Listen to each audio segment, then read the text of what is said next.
Let's bring a guy that knows this case well, national trial attorney, big case Michael Jaafar. He's always with us on Fridays. Hi, Michael. Nice to see you. How are you? Michael, what do you think? Big developments in the Karen Read case. We know you're a big fan. I absolutely despise this woman, but I draw a hard line on them admitting evidence, communication between her and her attorney.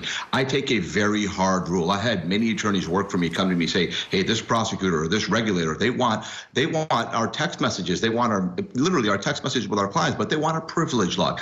I have a hard line. You should be able to tell your attorney, I did this, defend me, find some reasonable doubt. That's part of our system. They should not, should not be allowed to get that evidence into the case. I know Karen Read did this. It's my feeling. I firmly believe she did it, right? I'm not saying she intended to kill John O'Keefe. My belief in the first trial with the evidence I saw shows that she probably at least accidentally killed him. However, she's innocent until proven guilty. She deserves a trial. She deserves to be either acquitted or proven guilty beyond a reasonable doubt by her peers. You can't do that by getting your messages with your attorney. Where do we draw the line?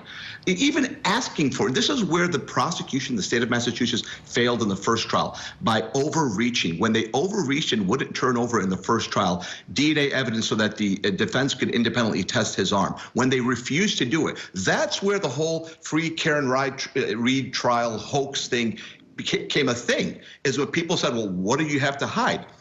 So at the end of the day, I believe she deserves her shot. They cannot bring in her text with her attorney. I'm shocked they're even trying. What about the other prong here, this Turtleboy situation? So Carney's got a whole nother case going on for witness intimidation, different judge. But Brendan is there from the Commonwealth, and he's arguing that he wants to see his communication with Karen Read, and he wants the videos and any photos of potential witness intimidation.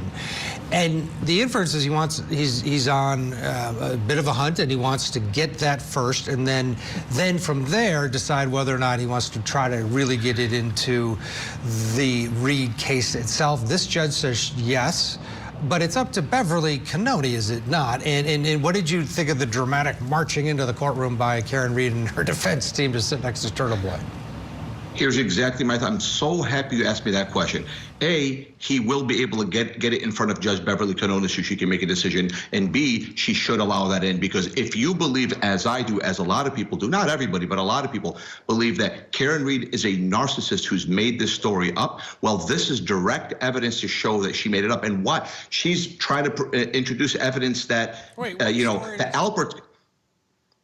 She made up this whole story about the Alperts killed him and the McCabe's, and this whole cabal of people conspired to put him together. She's trying to put that in so that the state should be allowed to bring in evidence that she's a liar, right? So they should be allowed to do it. And as far as her marching in and all of that into the courtroom, that dramatic moment, that annoyed me. This is the same woman who said that people who are protesting in her favor are akin to Vietnam War protesters. Give me a break, Karen Read.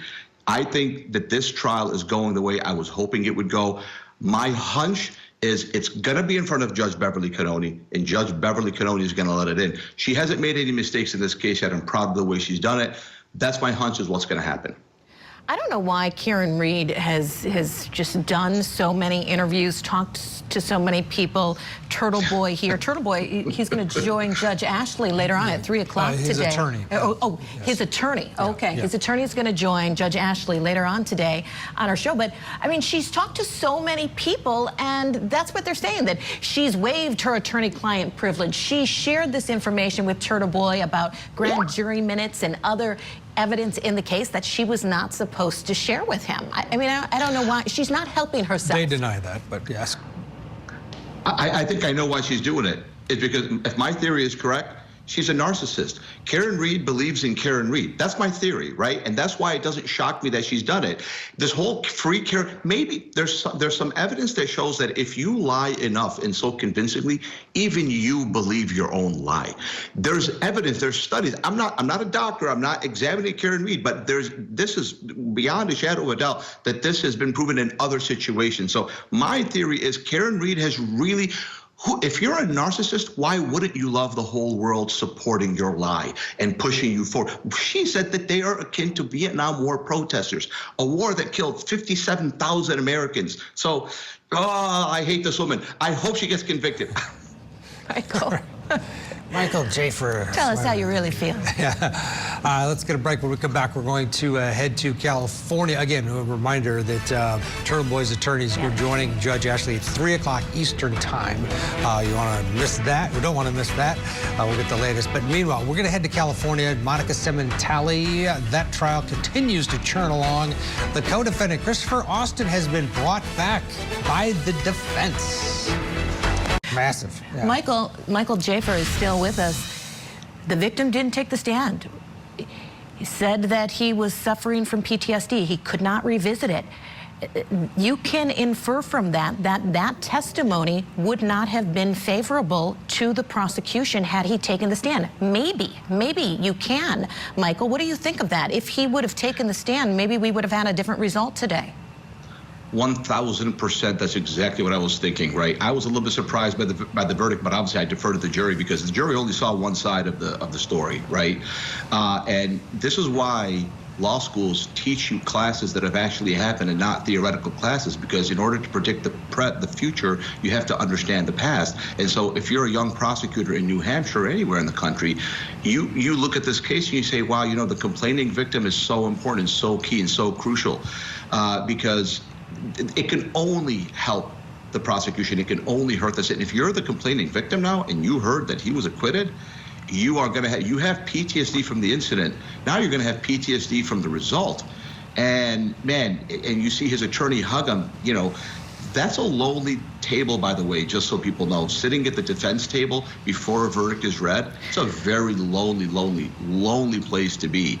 The last time I was defending an attempted murder case, we got it down to what happened in this case, right? And that was also a shock, and it's lonely. It's crazy, but yes, you can infer exactly what you just said, Kelly. And jury, I defer to the jury on this one. Yeah, I tell you, he did a very good job on the witness stand in terms of telling his life story. He was able to really go into detail in the days and hours before the event. He was plowing snow for a living. He brought along with him his child, and he had a really good relationship with her. She's now in college. You got to know him, and after getting to know him, it did change because, Michael, people present certain ways. You judge a book by its cover. Having him take the stand, I think it was needed because it's self-defense was what they were alleging, but it also humanized what would otherwise be a kind of scary-looking character. Yeah, you know what? I'm so glad you bring that up, Ted. I'm very heavy-handed in the realm of having a defendant testify. I think I go, I don't think I go too far, but people tell me sometimes I go too far. If you don't walk the plank in your own defense, the jury will look negatively against you for that. They'll have an adverse impact in their mind because we're all here for you to decide whether or not you're guilty, and you're not going to take the stand. Him taking the stand and presenting as well as he did, just like you said, absolute. That's why he got an acquittal on the top charge. There's no other reason. If he would have sat mute, there's no way the jury would have acquitted him. Like you said, he looked like Bigfoot, right? He looked like Sasquatch, and so he came out there and then he humanized himself. At the end of the day, we ask juries not to convict robots, but to convict human beings. They're going to convict their fellow man, and they're going to look at you in the courtroom. If you don't take the stand, then you're not a human to them. You're just a person sitting at a defense table. They can have their imagination. Maybe they were bullied when they were younger in high school by a guy who looks just like you. Then you take the stand and they're like, well, that's not the guy who bullied me. That's the guy who protected me from the bullies. You don't know. But at the end of the day, it only helps you when you take the stand and you humanize yourself. Obviously, some defendants shouldn't take the stand, but this guy, obviously, his defense attorney made the right call and they made the right move. Yeah. And again, it was a big win, absolutely a big win. Yeah. Not guilty of attempted murder. Mm-hmm. Yeah, Michael, thank you so much for your insight on this case. We're going to switch gears. We're going to have more testimony from the celebrity stylist murder trial for Monica Sementale out in California when we come back. Stay with us.